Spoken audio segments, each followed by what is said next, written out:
সামনের নির্বাচন স্বাভাবিক হবে না, আবারও শঙ্কা জানালেন বিএনপির ভারপ্রাপ্ত চেয়ারম্যান তারেক রহমান। সুষ্ঠু ভোট না হলে দেশের স্বাধীনতা ও সার্বভৌমত্ব অনিশ্চিত হয়ে পড়বে বলেও মত তার। সব সংকট দূর করার একমাত্র পথ গণতন্ত্র বলে মন্তব্য করেন তিনি। বিস্তারিত রাশেদুল কাদিরের রিপোর্টে। জাতীয় নির্বাচনকে সামনে রেখে বিএনপির নেতাকর্মীদের নির্বাচনী প্রচারণার অংশ হিসেবে 7 দিনের দেশ গড়ার পরিকল্পনার কর্মশালার আয়োজন। রাজধানীর খামারবাড়ি কৃষিবিদ ইনস্টিটিউট মিলনায়তনে 5ম দিনের অনুষ্ঠানে অংশ নেন বিভাগীয় নেতারা। আর এতে লন্ডন থেকে ভার্চুয়ালি প্রধান অতিথি হিসেবে যোগ দেন বিএনপির ভারপ্রাপ্ত চেয়ারম্যান তারেক রহমান। আপনাদের প্রত্যেককে নিয়ে জাতীয়তাবাদী দল, জনগণ যাতে বিএনপির পক্ষে আস্থা রাখতে পারে সে লক্ষ্যে দলের নেতাকর্মীদের মানুষের দোরগোড়ায় নিজেদের দেশ গড়ার পরিকল্পনার কথা পৌঁছে দেবার নির্দেশ দেন বিএনপির ভারপ্রাপ্ত চেয়ারম্যান। আমরা নির্বাচিত হলেও আপনাদের সহযোগিতা ছাড়া বাস্তবায়ন করতে পারবো না।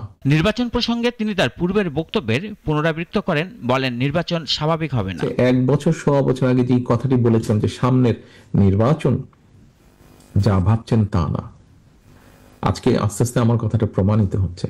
আজ আপনাদের সামনে আমি আবারও বলতে চাচ্ছি, এখনো যদি আমরা সিরিয়াস না হই, সামনে এই দেশের অস্তিত্ব সার্বভৌমত্ব হুমকির সম্মুখীন হবে যদি আমরা, এবং এটা একমাত্র বাঁচাতে পারে গণতন্ত্র, এবং সেই গণতন্ত্রের ভিত্তিকে মজবুত করতে পারেন আপনারা, বাংলাদেশ জাতীয়তাবাদী দলের প্রত্যেকটি মানুষ।